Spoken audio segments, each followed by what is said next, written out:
when you as a parent, because you lead your home as a parent, as a mom, yeah. you know, so when you like, you're not able to take that lead, you're not able to be the person that you have been for them. Well, I think what I was doing was I was doing it all, or trying to do it all, and I was on my maternity leave with my daughter. I was diagnosed with postnatal depression. I think it was a combination of antenatal anxiety, because what I was doing was every single day I was battling for help. So I was battling the HSE, or I was battling the Montessori, or I was battling the school, or you were exhausted. You know. So I was fighting somebody every day for help and support for my eldest child. Then I was being told that my middle child needed additional help and needed to be supported. And, you know, my daughter was in and out of hospital with physical illnesses. So it was just, everything was going on. Thank you so much. I'm all about the stories, okay? So I want to know, like, because I know that you have a background in retail management, am I right? Yeah. So what brought you to, like, from that background of retail management to being a social networker, like in Ireland, and doing so much for getting, you know, like you have two things. You have the Moms in Business group that we're going to talk about that, but also I want you to tell me about your own business that you started. So how did you go from there to where you are today? Well, it's been a long journey and a long time coming. And when I look back, it's funny, you know, when people ask that question, oh, when you were a kid, what did you want to be? I always said I wanted to have my own business, which is probably a weird thing for a kid to say. Well, depends. Yeah. But my parents had their own business, or my dad had his own business. There you go. You know, it's all transferable. Yeah. Yeah, I think, you know, I watched us as a family. We had a house fire, you know, literally our kitchen exploded. There was crazy stuff happened. Really? And out of that situation, my dad had to do the kitchen. We didn't get enough insurance to pay for the kitchen to be built, but he was a coach builder, and he said, well, look, I'll do the kitchen myself, and blah blah blah blah. And my mom has a really good eye. She's really good at design and has a really good style, and people were coming to the house and seeing what he did, and all of a sudden he had a business, an opportunity that came from something really traumatic that happened to our family, which is crazy. And over the years that built and built and built. And I saw them, my parents are quite young, and I saw them continuously pushing and taking risks. So I think that kind of would give me, empower me to feel like it's not something to be afraid of doing. Like, we don't all have to have 9-to-5 jobs that you're going to stay in for 40 years. You can chop, you can change, you can try different things. It's not something to be afraid of. So I used to say as a kid, I wanted to have my own business. And my degree is actually in business studies with arts management. So I worked in an arts centre, Garter Lane Arts Centre down in Waterford, which is a beautiful place to visit if you're ever there. Never been there, so I'll have to go there. The buildings that they host their events in are stunning old buildings as well, right in the city centre. So it's really beautiful. And I also did, I think, 2.5-3 weeks in the Royal Albert Hall as well. So, you know, I worked in the UK. In the UK, yeah. So I worked in a place where you would literally do everything. I learned that, you know, one day you could spend your day franking envelopes and sending out press releases to hundreds of people, or invites to hundreds of people. Another day, I would be sitting having dinner with the Prime Minister of Newfoundland. Like, you know, it was so crazy. I totally get where you're coming from. And I think that like that thing of being like wanting to have your own business, of being like an entrepreneur naturally, when you see your parents doing it, I think it's just what you've seen, you know, so you just aim for that. In my case, it was like my dad, my granny was the first accountant in my country. Imagine, like, wow. yeah. So like, it's a whole but if it's what you've been exposed to, I suppose that you look up to that. And Yeah. I want to ask you something, because in my own experience, I am where I am today because I hit a breaking point, you know, and I want to know if that was your case too. If you went through. Well, I did, yes, but I went through 2 phases with business. So I ended up landing in a job. So I had spent 4 years in college making no money and working in the arts environment where there is no money. So you had to be very flexible. This is what I was trying to say there, is like, you have to be really flexible, you have to really think on your feet, you have to find ways of doing things without any money or with very little money. So it really challenges you to problem solve. Then I landed in a full-time job from my part-time jobs in retail. And then that just somehow became my career, because, you know, once you start making money, it's hard to give it up again, right? Yeah. So, you know, I decided I wanted to do it. Get to a point that it's not even worth it. Yeah, I had decided I wanted to try and do fashion retail for myself. So initially, 9 years ago, I actually set up a different business, which was online retail.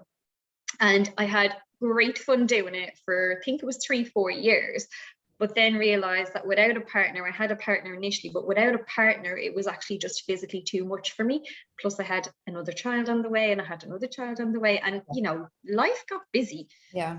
And it's a very demanding business to be in. So I decided to let that go, and I kept working. But in the meantime, my children were going through different assessments. We were looking for supports. I was, you know, where I really hit a point was just before my youngest child was born, so 5 years ago. And I was super stressed. I was constantly sick, wasn't feeling well. I wasn't performing in work the way I always did, because I had always been, you know, I've always been a natural leader. I was winning leadership awards constantly in my business. I was, you know, training other like new recruits into the business. You know, I love personal development. I love training and development. I just love. And you need to have it to be able to do those jobs. Yeah, and I just love people. Yeah. So, yeah, I got to the point where, you know, things were just getting really hard. Then she was born. I realized when she was a baby and I was at home that we were having some issues with our second child as well. And so I decided, like altogether you were stressed. Yeah. You had a third child, so you had 3 kids at home. I had a 2-year-old, a newborn, and a 7-year-old who and your had kids were starting, because I don't know if you believe in this, but I think that our children can reflect a lot of our own things, you know, like if I when I've had a very stressful situation going on, I can nearly tell that they can feel it too. Yeah, well, I mean, my son has, you know, their developmental challenges, so that's from birth. No. I'm not saying, I'm not talking about something that they're born with. I'm talking about when you as a parent, because you lead your home as a parent, as a mom, you know, so when you you're not able to take that lead, you're not able to be the person that you have been through. Well, I think what I was doing was I was doing it all, or trying to do it all. And I was on my maternity leave with my daughter. I was diagnosed with postnatal depression. I think it was a combination of antenatal anxiety, because what I was doing was every single day I was battling for help. So I was battling the HSE, or I was battling the Montessori, or I was battling the school, or you were exhausted. You know. So I was fighting somebody every day for help and support for my eldest child. Then I was being told that my middle child needed additional help and needed to be supported. And, you know, my daughter was in and out of hospital with physical illnesses. So it was just, everything was going on. That was definitely breaking, like you broke. Well, I got to the point where I don't know if I would say I quite broke, but I got very close to being broken, to being truly broken. And I stopped one day, and I was at a leadership course for carers, because I was like, you know what? I'm in this carers group a long time on Facebook. It's a really nice community, but I was sitting back. I was shy. Initially when I joined the group, I wasn't officially a carer. So I kind of felt, I guess I felt a little bit like a fraud. I was like, oh, but I'm not officially I haven't been officially given the rights of a carer. So am I really a carer, even though I was providing care above and Imposter beyond? syndrome, that's called. Yeah. So I was like, So I just decided to bite the bullet and said, you know what, I'm going to go to one of these courses that they're offering. And there was a course on leadership, and I had just officially become a carer. So I had taken carer's leave from my job so that my job would be protected for 2 years. Because I wasn't sure. I think I was still in denial, and I was like, do you know what? I can sort this out. I'll take the time off. Like in I'm gonna moments, get the help, and then everything will be okay, and I'll be able to go back to work, right? and I understand you completely, because when you're in the middle of that situation, you think that you're so like your mind is so like cloudy, I would say, like you can't even, well, in my case, I had a breaking point too. And when I was there, I couldn't trust my ability to decide. Yeah, it can become like that. Yeah. And I kind of just thought, I kind of sat back one of the days and looked at things, and it was Patty Abazaglo that I've spoken to her before. I just think she's incredible. She was leading our course, and what really kind of made me think was it was done in a completely different way. I was used to the traditional, literally I have a 4-year honors degree in business studies, so I'm like, I know what leadership was, and I've been a leader for 19 years in my career. I was a leader from the age of 16 in the places that I worked, because I was just that person. You have that, and I got that from my parents. You know what I mean? So I wasn't afraid to find new ways to solve problems, and I was always given more responsibility because of that, and because I have a lot of energy and I like to just get things done.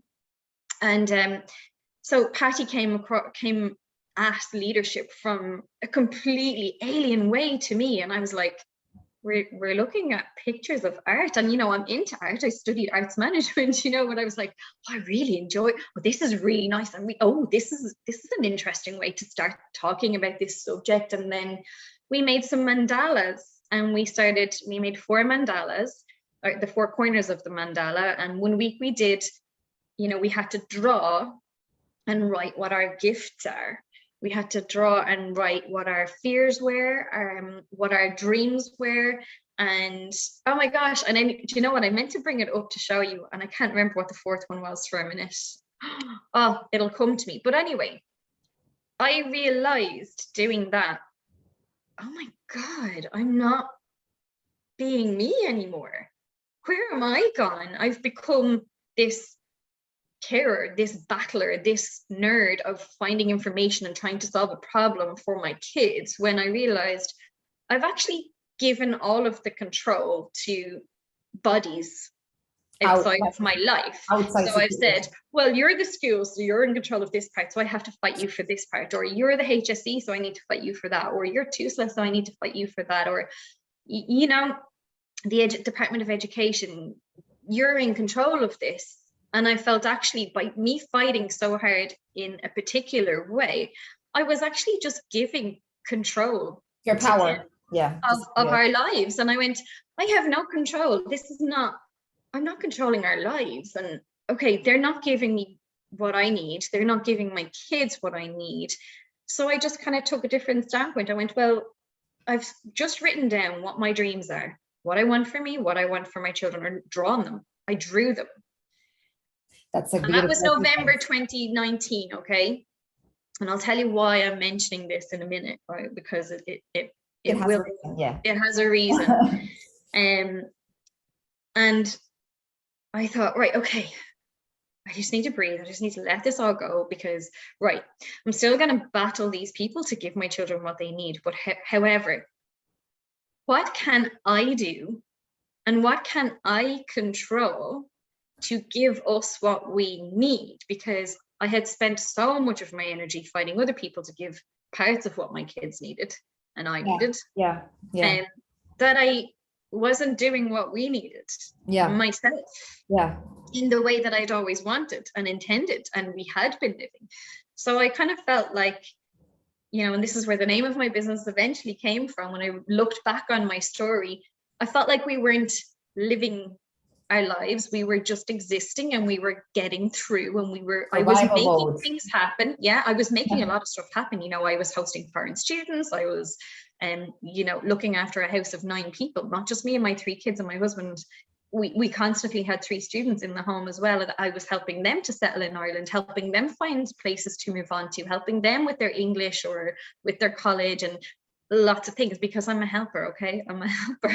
Yeah, but there's a big danger there for people that help. Like I'm like that too, to actually not help yourself, you know, to forget about yourself, to be the last one on the line. Because you're so busy helping everybody else that you don't help yourself the way that you want to. So that was kind of where I was at, and I was still doing all these things, and people would look at me and go, God, you've so much energy and you get so much done and you're so great and you're this. And I'm like, but I'm not living the life that I want to live. This is not what I want. And I wasn't living well. I wasn't living the way I wanted to live and I wanted our family to live. But what did I need to do to take back that control? And I felt I needed to learn more. So this is where live, learn and love life comes from. I needed to learn more about which parts of our lives I could take back control of, and learn different techniques and approaches for myself. So, and I'm a nerd at heart. I'm never going to be the most intelligent person in the room, but I will have a lot of random information up here that you might talk about a subject and go, I've heard something about this, because I'm always reading and trying to understand different things. Because I want to build a life that we can truly love. I want to build a lifestyle that we are all going to flourish in. And that's why I called my group and my business now Live, Learn and Love Life, because I believe if we want to live more, if we want to live well, we need to learn the ways that we can take control of all the different aspects of our lives in ways that suit us and our personalities, because it's not a one-way fix, you know, it's not a one-way that fixes it for everybody. And then you can then make the decision. And you can take that control and build that life that you're going to truly love. On that mandala, I'm going back to it now, I'm going to tell you the reason why. On that dreams section, and I wish I had it here to show you, but I don't. I can show you after. Send me a photo. It has a river, it has water. I colored some water. I colored a forest. I drew an orchard. I drew I wrote down a sensory garden. I wrote down at least a quarter of an acre. I wrote down countryside. I wrote down travel, explore the world. I wrote down all of these things. This was November 2019. November 2020. We moved 36 minutes away from our old house. We have half an acre. We live beside the Boyne River and a forest. We are growing our own vegetables. We have not got the sensory garden done yet. My children, also on my dreams list, that my children would be in educational circumstances in which they will thrive. My son, who never did a full day in school before we moved house, has never once had a reduced day in his new school a year later. Wow. That is it. You have a lot. I had to say the mandala. But like but it's people don't believe in it until they actually experience it. That is very powerful. So so this is how I ended up where I am. During the lockdown, I started a Facebook group because I had parents texting me, because always at the gates I'd be like, oh, this is the problem with your child. Why don't you try this? Would you not try that? How about you try this? So I'd have people messaging me saying, oh, can I give your phone number to so-and-so, because I think what you said this time would be really good for them. And I said, you know what? And people kept saying to me, you need to be telling people these things. You need to be sharing this. People, you have so much information, you need to share it. So I set up my Facebook group, and I didn't set it up with an intention of it becoming a business. I set it up with the intention of just sharing our journey to lower tox living. I'm not saying tox free, because it's impossible, but by making conscious choices to reduce the toxicity in our lives, we have changed so much. It's not just moving to this house that changed things for my children. We changed our foods. We changed how we communicated. We changed things like we listened to personal development books together. My kids have to listen to them in the car because I'm listening to them, but they actually don't mind, and they quite like them. My 7-year-old says, Mom, can you put on the Miracle Morning again, please? And I'm like, we've listened to it so many times. That's amazing. That's really amazing. I want to ask you actually, I'm going to like, we went to the very last, you answered me the very last question I had. Oh, sorry. And no, that's great, because I wanted to know the story. What mindset do you need to have in order to be able to lead a group like that? That's question number one. And then I have another one, but answer me that one first. Well, I actually think that it doesn't matter what type of group you are leading. I think that once you are someone who is showing up authentically as yourself, with no airs and graces, not trying to be someone else, you will build trust in your community straight away. Okay, so my kids will be interrupting me when I'm in my community on lives. Now they join me, sometimes they do their own. You know, so number one is show up as you. Okay. Always be authentic. Be authentic, very important. Make sure that you're communicating with your community, okay? Because you can't help your community unless you fully understand what they want help with.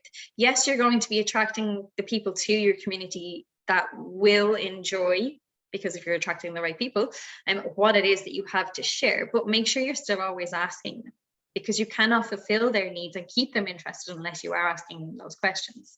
And I think just not to be afraid. I think you can't be afraid of wherever it is that you're running your community, whether it's on Instagram or Facebook or Telegram or wherever it is. You can't be afraid to talk about what you're passionate about. Once you are speaking about things that you are passionate about, and your members align with that, your community will be successful, because you are a community. It's not just a group of people online. But like in a community, like it's easy. Like I've had communities before, and I admit that you need to be showing up all the time. Oh yeah, so, you've got to be there every day. Yeah. So how, like, if for people that are listening to this, if they want to start a community from scratch, say they have like their cousins and their closest friends, how do you go about expanding that network? You have to network, and you have to make sure that you are hanging out in places where your ideal client or your ideal community member lives, and also share it on your own personal profile. What, this is why it has to be authentic. This is why it has to be about you. If you're just naturally sharing what it is that you do every day and that you believe in and that you're passionate about and that you enjoy, you're going to be attracting the people who also want to live that way. And then you can have conversations, build relationships, and invite them to your community and say, you know what, I actually run a community about all of these things. Why don't you come and join? You know what, if you join and you find you're not enjoying it, you can always leave, and I'm not going to be upset. Because if it's meant for you, it's meant for you. And obviously networking effectively with networking communities as well, where your ideal client or connection is hanging out, because you might not always be in a meeting where you will meet your ideal client, but you may be at a meeting where you will meet your ideal connection. And your ideal connection is somebody who knows your ideal client, or it's in that your ideal client is in their network, and you can work together to share one another's services. Have you actually gone about like asking questions to people that you haven't ever met before? How do you mean, cold messaging people? Yeah, no, you don't. No, I just think that's funny. No, and we have a whole course about that, about not doing that next week, actually. No, I would not cold message people. I mean, there might be people that I might follow on Instagram for like ages that I'm really enjoying and I'm engaging in the content, and they may just be engaging back with me. And there have been an odd person that I've reached out to and I've said, I actually really enjoy what you do. This is a community that I have. Would you be willing to share what you do there? Yeah. And 9 times out of 10 people say yes. And you actually become really good friends with these people because you have commonalities, because you have not the same passions, not the same businesses, but you have things that can support one another. So I have 6 people who contribute consistently in my group now. Okay. It's not just me. we all have different businesses. In actual fact, 3 of us have a same business, so we're technically competitors, but we bring different perspectives, knowledge, and You're different. I mean, techniques. Yeah, we're different you're people. different. You're And different people people. buy people first, and they'll buy your product or your service second. Yeah, it's And we help each other out. So we collaborate on different things. They will share, you know, I have a lady who declutters, so but she also loves essential oils and sells essential oils like me. And she shares about decluttering in her group, in my group, and I support her with sharing my essential oil recipes and techniques in her group.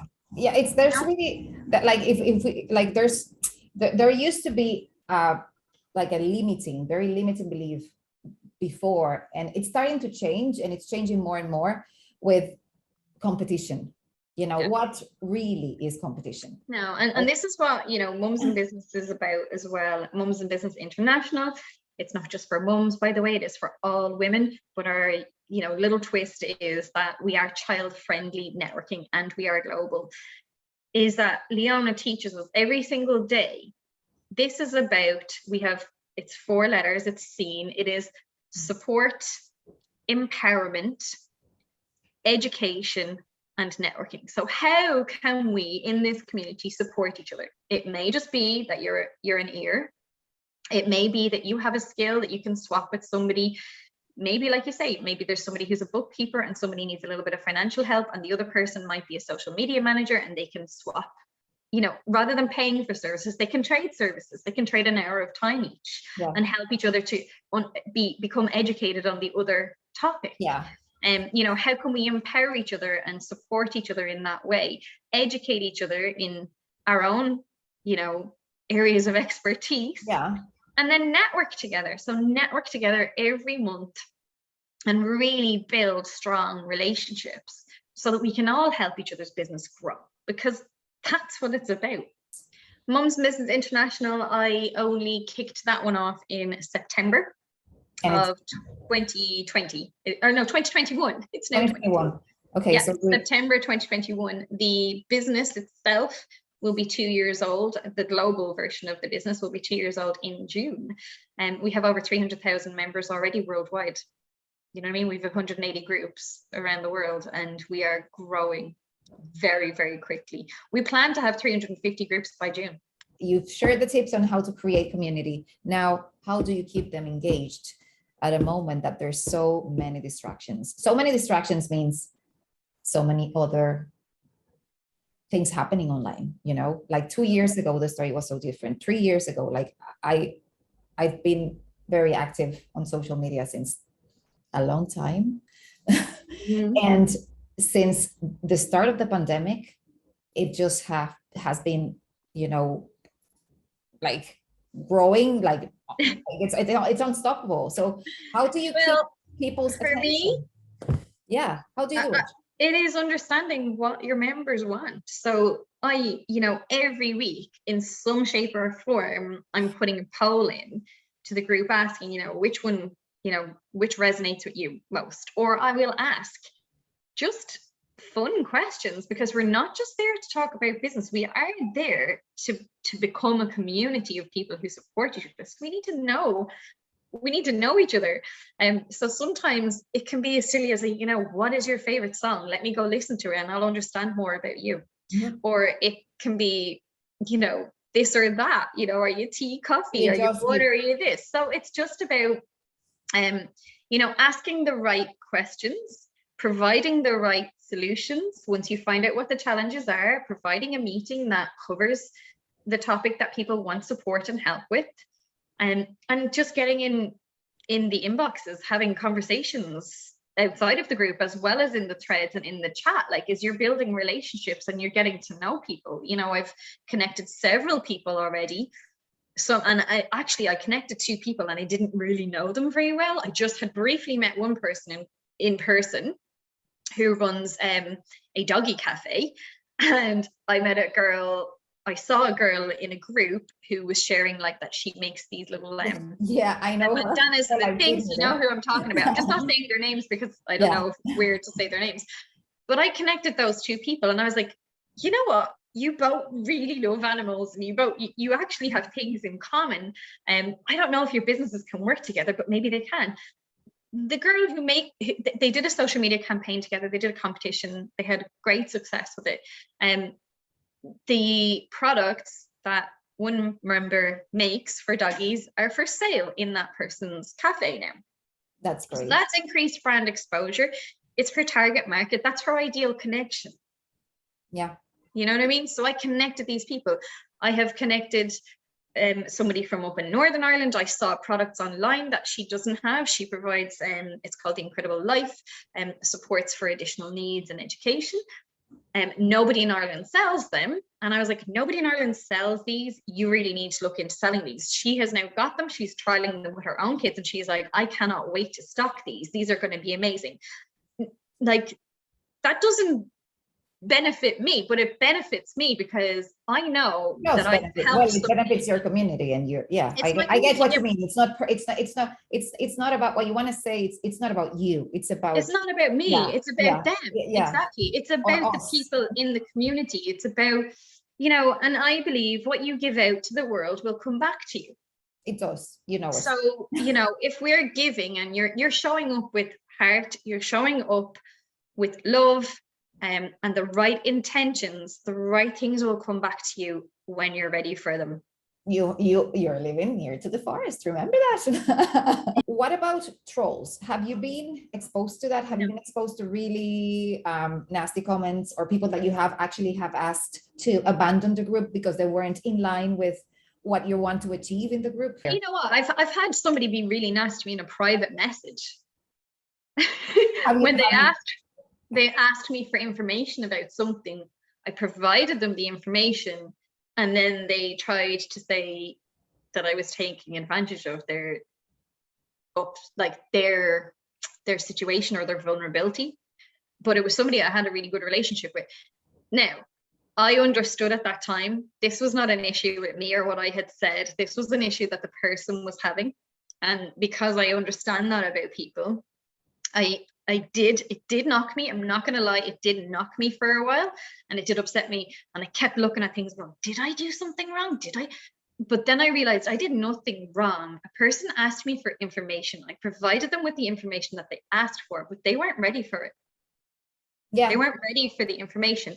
And that person then, within 2 weeks of being really aggressive to me, my only response was, I think you've really misunderstood, and I think you must be going through something. You know, when you're ready to speak again, maybe have a look back at what you've said. So I didn't get into an argument. And then that person was commenting about me in different communities, saying how much she loved me and thought I was an amazing person.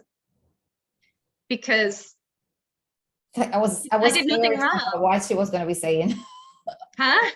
I was scared about what she was going to be saying. No, because you know what? I show up and I'm authentic and I am who I say I am. And if you've taken something up the wrong way, I give you the benefit of the doubt and I say, I think you've just taken this up wrong. So like, you know, maybe go away and think about it, because it's not about me, it's about them. Absolutely.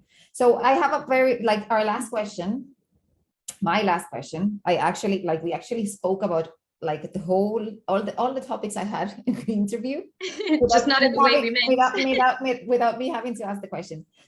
So my last question is about change and your lifestyle, your life's change, your like the new Aisling. Mm-hmm. Did that change meant that a lot of people that you used to be friends with before or socialize with before are not around you anymore? But no, I haven't fallen out with people over any of my beliefs. I mean, to be fair, because I mean, yeah, I don't see it as falling out. I see it as like ditching people that are not right for us. I mean, I've ditched people from my life in the past. Like you go on a path and you start with somebody and you you come alone and you leave alone. That's the first thing. And you start a path and you might have company for some of the path, and then somebody else is going to be your company. You know what? The people that were meant to be with me at certain points in my journey were with me on certain points in my journey. There are people that I spent many years trying to help and saying, and being supportive, having them live in my house, feeding them, helping them, being there for them through difficult times. But when when you're helping people who don't want to help themselves, there is only so far you can go with that. It's a there waste. are It's people, a waste of energy for the person. yeah, wanting to and help. there are Yeah. people that even if you love them, sometimes, and this is why in my group, Live, Learn and Love Life, which is a lower tox lifestyle, one of my first tips that I give people to live a lower tox lifestyle is to reduce the amount of time you spend with people who are toxic to your own energy. Because you can love somebody and they can be toxic to your energy. Yeah, totally. It doesn't mean you don't love them anymore. You just carefully put in tools for the times that you spend with them, and you plan the times that you spend with them so it's at times when you're at your best, so that they don't drain you as much, or you just completely cut those people out of your life. You know, I've done it, not in my journey of my business, but I've done it in the past with people who I've watched them self-sabotage with other people. And I have said to them when they attempted to do it with me a first time, I would say, I love you. I really wish you loved yourself the way we all love you. It's not good what you're doing to yourself and other people. It's not nice. You've done this to me now. I do not accept it, but I will give you this one chance. If you ever do these things again to me, then I won't be part of your life, because I've given you this much of my life already. And I think if you have those good boundaries and you're comfortable enough to express them, I think that protects you in yourself, and you never really lose. Well, I mean, it's a self-respect thing that you learn, or you're hurt constantly. Yeah. So the very last question that I added, very last, okay? I wanted to answer this question, like, just don't think about it too much. Just tell me, like, from your subconscious mind directly. It's about networking, okay? Just don't be scared. So 3 tips for being a good networker. Very similar to life. Show up as you, be authentic, know what your message is, and know who it is that you want to connect with in every room that you enter, whether it's your ideal client or your ideal connection. That's it. So you always have an ideal client and an ideal connection. Great. Yeah. So you showing up is the first thing. And I guess the key difference is sometimes when I say that, people think it's just about showing up to a meeting. It's not about that. It's about every single day showing up in that community and being consistent. So whether it is a question about tea or coffee, or whether it is sharing a top tip, or whether it is, you know, going live or sharing a sales post, just be involved, be part of the community. Presence. Yeah, be present. Yeah, be present. Thank you so much, Aisling, for this time. Oh my God. Thank you so much.